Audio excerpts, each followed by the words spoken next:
vamos a hablar de transparencia, de dónde hay que poner el foco, donde hay que poner el foco y la luz para que haya transparencia, para que esté todo iluminado y para que no haya oscuridades. ¿Qué es lo que pasa en nuestra sociedad? ¿Qué es lo que se viene en el futuro para Chile? ¿Dónde están nuestras mayores debilidades? Alberto Prej es miembro del Directorio de Transparencia Internacional, es abogado de la Universidad de Chile, magíster en Comunicación Política y Asuntos Públicos de la Universidad Adolfo Ibáñez. Se ha especializado en materia de transparencia y acceso a la información pública, gobierno abierto, lucha contra la corrupción y derecho administrativo. Alberto, muchas gracias por estar con nosotros. Muchísimas gracias, Tomás. Un gusto conversar contigo. Oye, mira, yo lo primero que preguntaría es si es posible mostrar una geografía, una radiografía mejor, de cómo está Chile en estos instantes en materia de transparencia. A ver, la pregunta es muy difícil porque una de las complejidades que tenemos es medir efectivamente los grados de corrupción que tiene una determinada sociedad, porque nadie puede ir a encuestar a los corruptos y preguntarles cuánto fue lo que faltó el último año. Entonces lo que tenemos siempre son aproximaciones que más bien tienen que ver con las percepciones. Y las percepciones que nos dicen a través del índice de percepción de la corrupción que realizamos desde el año 95 en Transparencia Internacional, que Chile, digamos, es el mejor de la segunda división del mundo. Estamos lejos de los primeros lugares en una primera división, en términos futbolísticos hablados, pero estamos muy lejos también de aquellos países que ya tienen un Estado fallido, una corrupción sistémica. Vivimos en un mundo muy corrupto y vivimos en una de las regiones más corruptas del mundo. Entonces también siempre la comparación va a ser con quién te quieres comparar. Y en este caso, si nosotros nos ponemos en el entorno de la región, vamos a estar muy arriba. Va a estar seguramente Canadá primero, luego Estados Unidos, Uruguay, Chile, Costa Rica, y luego ya un desastre hacia abajo que termina con países con corrupción sistémica como el caso de Honduras, el caso de Venezuela, el caso de Nicaragua. Si nos comparamos con la OCDE, estamos, digamos, en la medianía hacia abajo, muy en percepción de corrupción, muy igual que los países latinos. Estamos con Portugal, con España, y bueno, eso también nos explica un poco de cómo la corrupción tiene todo un componente cultural y de acervo de lo que somos o lo que no somos. Hablamos mucho de corrupción, sería bueno explicar qué es corrupción.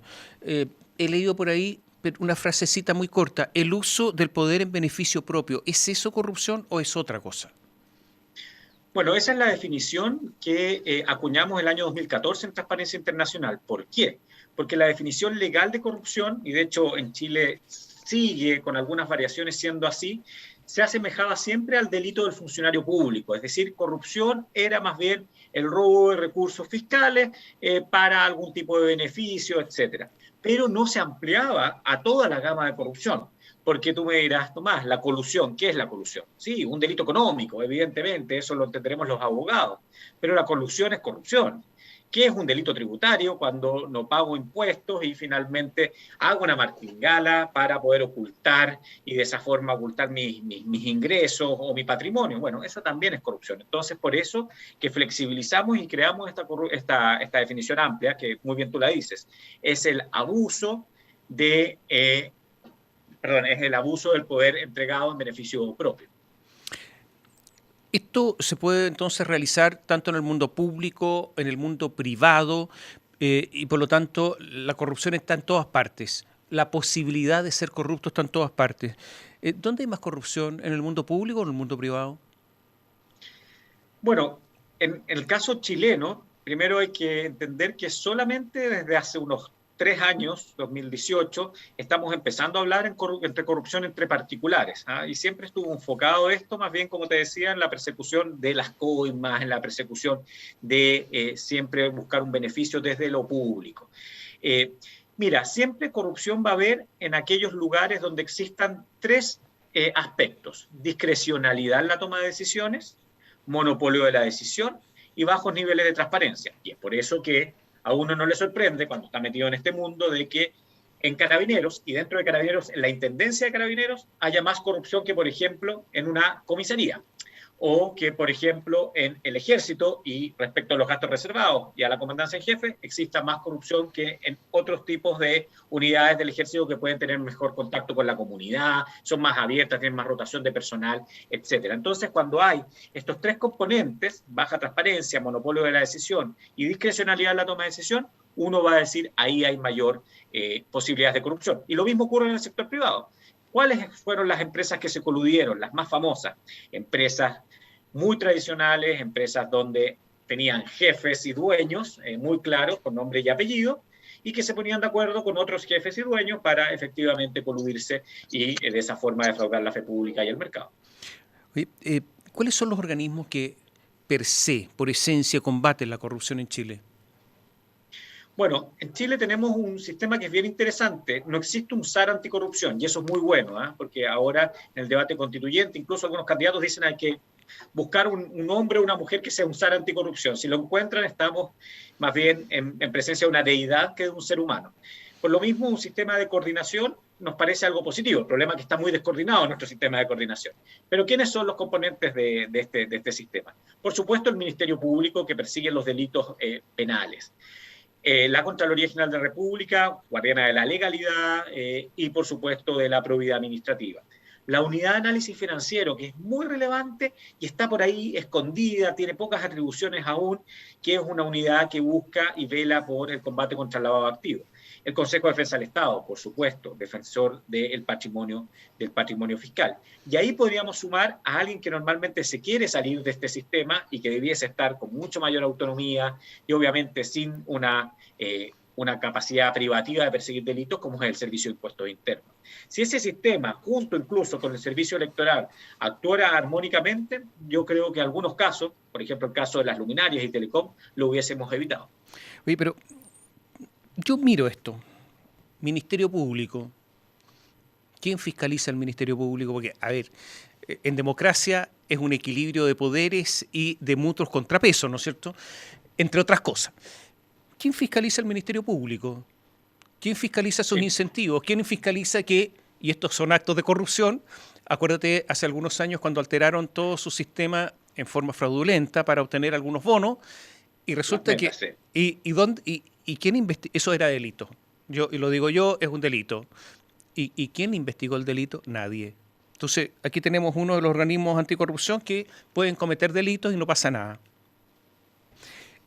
Sí, bueno, ahí nosotros nos hicimos una trampa en el solitario, porque yo divido la historia de la lucha contra corrupción, digamos, entre el año, por supuesto en democracia, porque en dictadura siempre todo va a ser más corrupto, entre el año 90 y el año 2005, que uno entiende que había un proceso complicado, Pinochet la comandancia en jefe del ejército, no se pudieron investigar los Pinochet, que imagínate, o sea, ahí parte nuestra doble cara con el tema de la corrupción. Tenemos el Davilazo, tenemos algunos otros escándalos, pero después del 2005 ya no había ninguna excusa, ¿ya?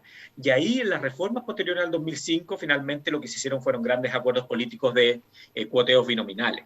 Y eso también tuvo que ver y redundó en los órganos, todos los órganos que se formaron de ahí en adelante, que son todos o binominalizados o con acuerdos que llevan a que finalmente llegue alguien que le dé garantías a todos. ¿Qué tipo de garantías? ¿Ah?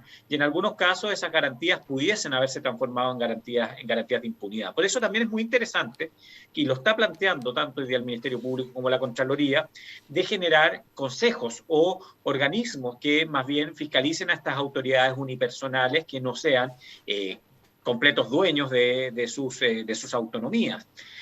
A la Contraloría General de la República, por ejemplo, es un organismo que yo le tengo gran respeto, gran cariño, incluso al Contralor Bermúdez le tengo gran respeto y valoración. Pero tú puedes creer que todo el personal de la Contraloría es de exclusiva confianza del Contralor. Te lo iba a preguntar. Lo tengo aquí en el listado de preguntas. Claro, entonces es una dictadura. Soy un fiscalizador que estoy haciendo muy bien mi trabajo y empiezo a pisar huevos de un determinado ministro. Llama al ministro al Contralor. El Contralor dice, bueno, que se va el fiscalizador. No digo que eso pase o que haya pasado, pero que ese riesgo está ahí. Y la lucha contra la corrupción, Tomás, no es un problema solamente de poner penas muy altas, que además no sirven como gran disuasivo, sino que es un problema de incentivos y de desincentivos. Entonces ahí tú tienes incentivos que son perversos, cuando tú tienes instituciones con monopolios de decisión tan fuertes como el caso de nuestra autonomía. Mira, bueno, sigo echándole a lo mejor pelos a la sopa, pero el caso de la Contraloría General de la República. Recordemos el conflicto entre la subcontralora y el contralor. Dorothy Pérez con el contralor. Dorothy Pérez barrió con el Contralor en los tribunales, lo que es una vergüenza, porque justamente el Contralor es el que debiera saber muy bien lo que significa la ley. Y barrió con él a propósito de la ley orgánica de Contraloría. O sea, ya esto es escandaloso. Siguieron los dos, pero en algún momento, en una ley de presupuesto, agregaron una norma en que se cambió la ley orgánica de Contraloría en cuanto a la suplencia del Contralor cuando éste salía, que era la subcontralor, ahora ya no. Y yo miro con sospecha, a ver, ¿qué dio el Contralor para lograr que el gobierno incorporara esta norma en una ley que no tenía nada que ver con la ley de presupuesto? De verdad, nunca se supo, pero que hubo una negociación. Y yo me hago una pregunta, con el poder que tiene Bermúdez, el Contralor, ¿qué es lo que pidió? Me hago la pregunta. Bueno, digamos ahí, Tomás, también que nuevamente tiene un problema de déficit de construcción institucional, porque el cargo de la subcontralora está muy mal hecho también. O sea, efectivamente esto es muy raro de que el segundo pueda efectivamente ser removido como es removido un juez. Es una situación bien anómala, ¿ah? Y que no debiese tampoco ocurrir. Entonces, también ahí yo creo que hay mucho paño por cortar de qué fue lo que efectivamente pasó. Y claro, la solución que se da es esta solución que, digamos, no es la más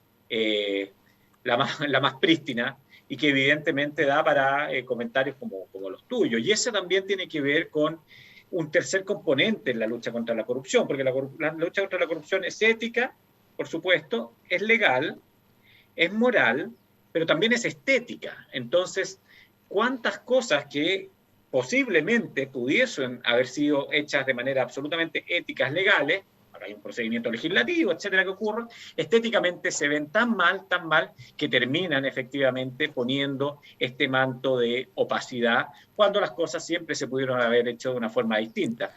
Pero ahí vuelvo al inicio de mi reflexión. En ese caso puntual, a mi juicio, la subcontralora debiese en su momento haber renunciado, o debiese haber buscado una salida con el Contralor que fuera más bien cuidadosa de la institucionalidad como es la Contraloría. Perdona, ¿renunciado la subcontralora o el Contralor después de perder como 10-1 los tribunales?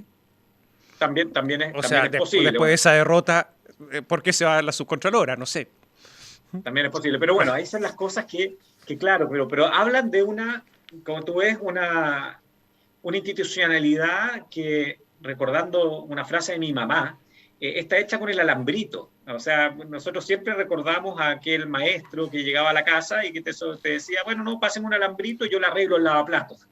Y hacía algo y se arreglaba el lavaplatos. Antes, los tapones, los que son más viejos se van a acordar de los tapones, en la casa que tenían tapones, que también el alambrito arreglaba el sistema eléctrico de la casa. Oye, y en eso descansábamos. Y bueno, nuestra institucionalidad está arreglada con el alambrito constantemente. Y eso finalmente es lo que nos ha pasado a la cuenta, lo que nos pasó a la cuenta con el financiamiento de la política. Sí. Bueno, ¿Qué fue el acuerdo? ¿Qué fue el acuerdo Longueira con Insulza? Finalmente fue arreglar con el alambrito un gran problema. Pero uno sigue revisando todo esto. Consejo de Defensa del Estado, me nombrabas tú, pero si Javiera Blanco, amiga personal de la expresidenta Michelle Bachelet, la mandó al Consejo de Defensa del Estado y tuvo que renunciar a los pocos días porque era insostenible y formalizada. O sea, una cosa ya, digamos, es derrumbe absoluto. O sea, y nadie responde por nada, porque Bachelet no respondió por ese nombramiento, políticamente estoy hablando. Tú dices Servicio de Impuestos Internos, si no hay que ir en forma tan antigua.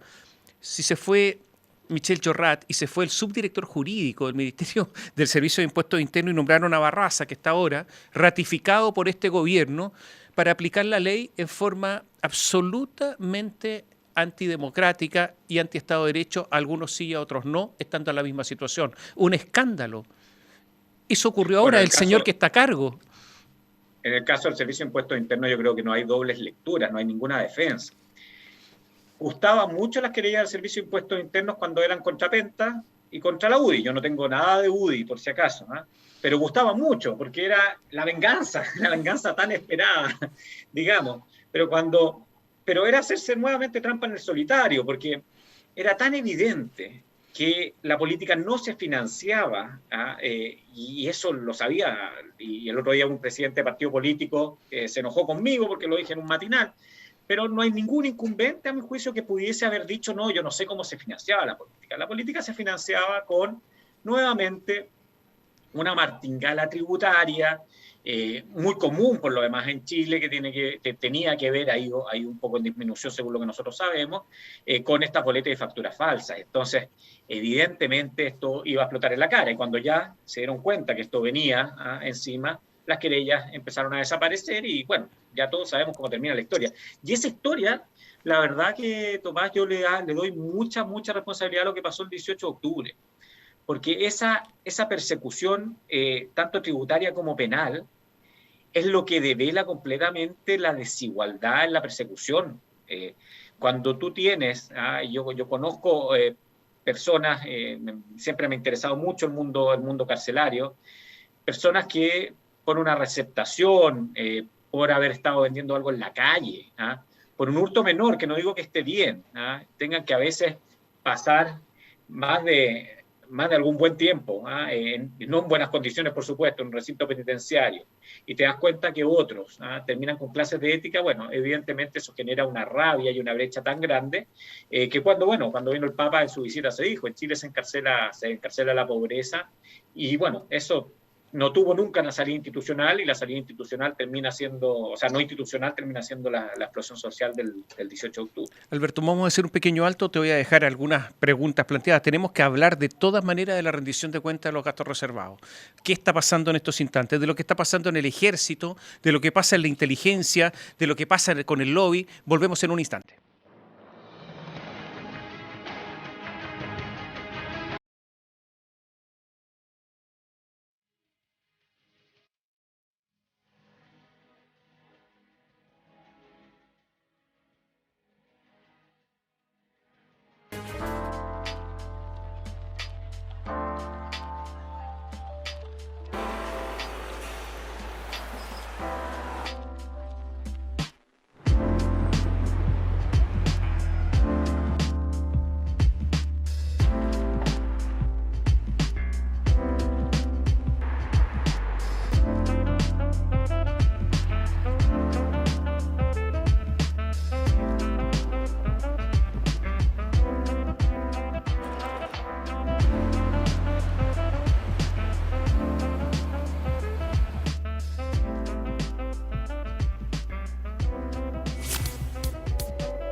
Estamos conversando con Alberto Prez.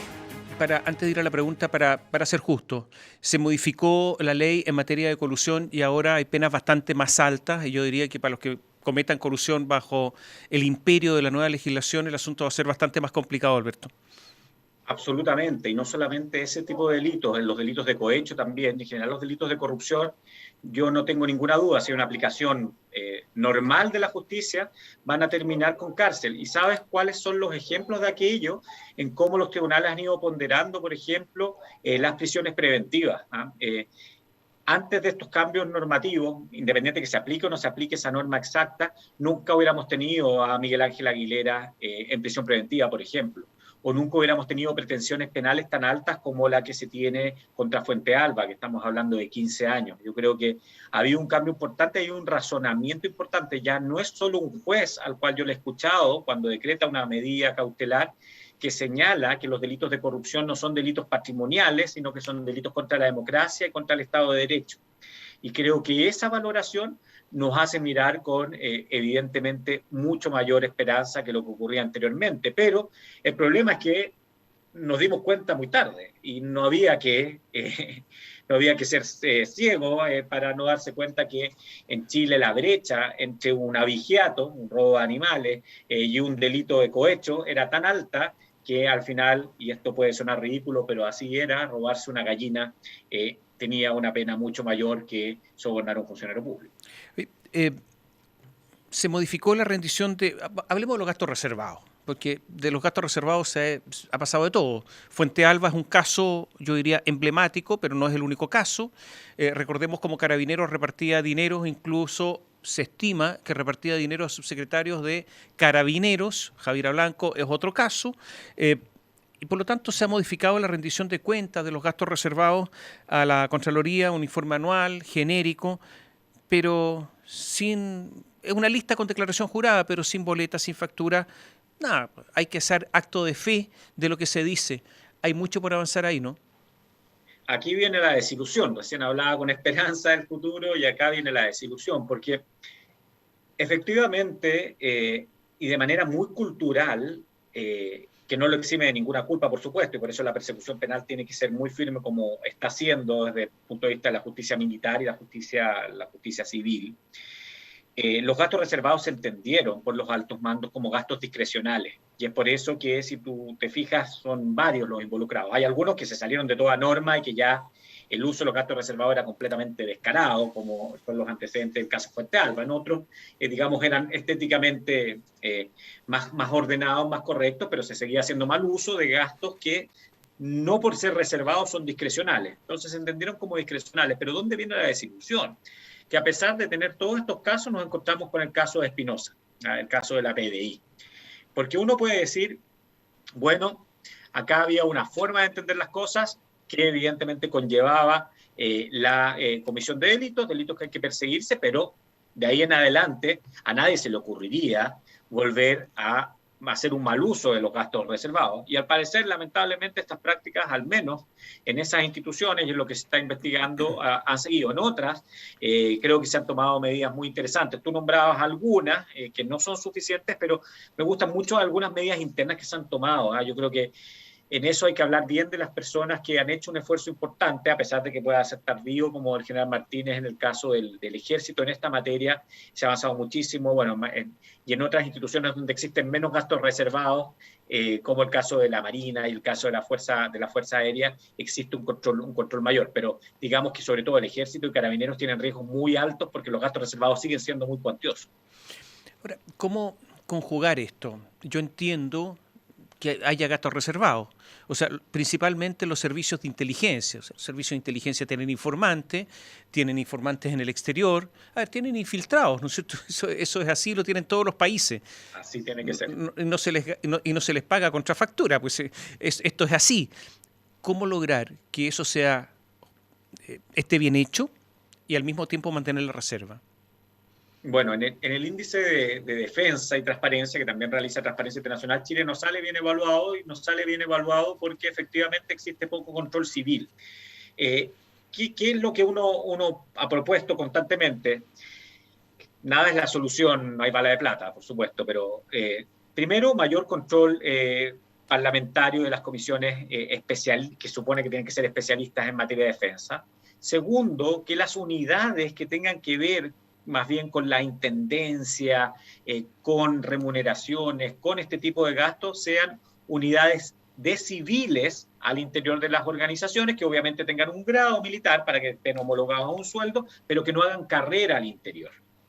Porque imagínate lo difícil que es para la persona que tiene que girar el cheque, el tesorero, ¿no? de la institución, por ponerle un nombre, que tiene que girar el cheque y es coronel y quiere ascender a general. Y es el general, el comandante en jefe o el jefe de división o de zona, dependiendo de la institución, que le dice, bueno, pero yo necesito esto ahora, hágalo. Evidentemente, ahí la jerarquía genera una distorsión importante. Obviamente en tiempos de paz estamos hablando. Yo soy en esto, a veces me llevo críticas, soy un profundo defensor de que tenemos que tener Fuerzas Armadas, y las Fuerzas Armadas están hechas para la guerra, y en la guerra la democracia no es algo que, digamos, sea una estrategia muy buena para poder ganar una batalla. Pero en tiempos de paz, que son los tiempos normales, y esperemos que sean la eternidad, ojalá, debiesen ser civiles los que manejen este tipo de gastos controlados por otros civiles, que ya tienen que venir de la Contraloría y, por supuesto, también del Congreso Nacional como un tercero incumbente en estas materias. Alberto, los municipios manejan mucha plata, los alcaldes tienen mucho poder, los alcaldes a veces contratan mucha gente que se transforman en activistas personales, y se ha dicho por parte de la Contraloría en algunas oportunidades que en el lugar donde puede haber mayor corrupción en Chile es en los municipios. ¿Esto sigue siendo así? Sí, yo no tengo ninguna duda, ¿no? Creo que lo de la reelección, el fin a la reelección va a ayudar muchísimo a que esto no ocurra. Bueno, y uno lo está viendo. El problema es que después se repitan las mismas prácticas, tengamos 2 o 3 periodos, vuelva al otro, y el otro se dedique a limpiar la corruptela del anterior, y creo que eso es lo que hay que evitar. Y esto se ha dado porque efectivamente ha aumentado el nivel de recursos, que ya es un incentivo. Cuando tú tienes más, ¿ah? Hay más posibilidades de cometer algún tipo de infracción, y no ha aumentado el nivel de control. Tú puedes creer que para la mayoría de los casos, bueno, casi todos, con excepción del mal uso de auto fiscal, si tú quieres sancionar a un funcionario, tienes que pasar por el alcalde. Entonces la Contraloría, en términos, lo voy a explicar muy simple para los auditores, hace un proceso de auditoría, se llega a la conclusión que hay una falta administrativa, que esa falta administrativa debe llevar una sanción, sugiere alguna sanción, pero esa sanción, ¿quién la tiene que hacer efectiva? Es el alcalde. Y entonces, ¿qué nos pasa? Que finalmente, por más hallazgos que haga la Contraloría, muchas veces en los municipios esto llega a letra muerta. Ni hablar de la devolución de los dineros mal habidos. O sea, anda a perseguir a un funcionario público que sale de un municipio y que 3 años después se descubre que tiene que devolver, por ejemplo, viáticos, o que tiene que devolver horas extras mal pagadas. No lo vas a lograr hacer nunca. Y creo que ahí efectivamente volvemos a hablar de la falta de coordinación. Quizás ahí habría que replantear la creación de tribunales contenciosos administrativos, de procedimientos más rápidos que el tribunal de Cuentas, y efectivamente entes más coordinados. Y si eso es lo que falta. En Chile no nos faltan entes, nos falta coordinación entre entes, y que estos puedan efectivamente poner su especialidad al servicio de la lucha contra la corrupción, que finalmente nos daña a todos y los daña a ellos mismos. O sea, finalmente el daño del financiamiento ilegal de la política, el daño de los gastos reservados, el daño de los fraude a carabineros, ¿para quién fue? Terminó siendo un boomerang a las instituciones que tan necesarias son para la mantención de una democracia. Y veámoslo con las dicotomías que estamos viendo hoy día, incluso a puertas de una elección presidencial que se ve tan polarizada, y donde, por lo menos en mi círculo, la mayoría, cuando uno le pregunta por quién vas a votar, a pocos días uno todavía no sabe muy bien por quién votar, por esas mismas dicotomías y faltas de proyectos institucionales en nuestro país. Estamos terminando se nos está yendo el tiempo, estamos terminando la entrevista. Te tengo que hacer algunas preguntas rápidas. ¿Estás contento con las propuestas de los candidatos presidenciales en materia de transparencia? Claro que no, ha sido un tema absolutamente ausente. O sea, no pasa nada. ¿Hay alguien que se destaque? Hay un par de propuestas, tanto de Boric como de Sichel, que hablan de un registro de beneficiarios finales, que creo que avanzan en la línea correcta. Por lo menos hay propuestas más elaboradas. Y lo otro que parece interesante, que en el combate contra el narcotráfico se incluya el tema del lavado de dinero. Eso no lo habíamos visto antes. Creo que es importante por lo menos que se menciona, pero el nivel de profundidad, con todo respeto a los candidatos, sobre todo, la verdad que es muy, muy mínimo.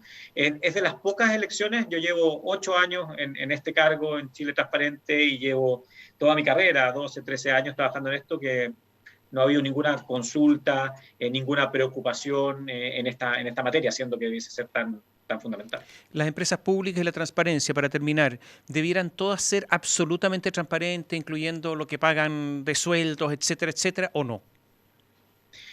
Debiesen serlo, pero también las empresas que prestan servicios públicos y que compiten con estas empresas debiesen serlos también.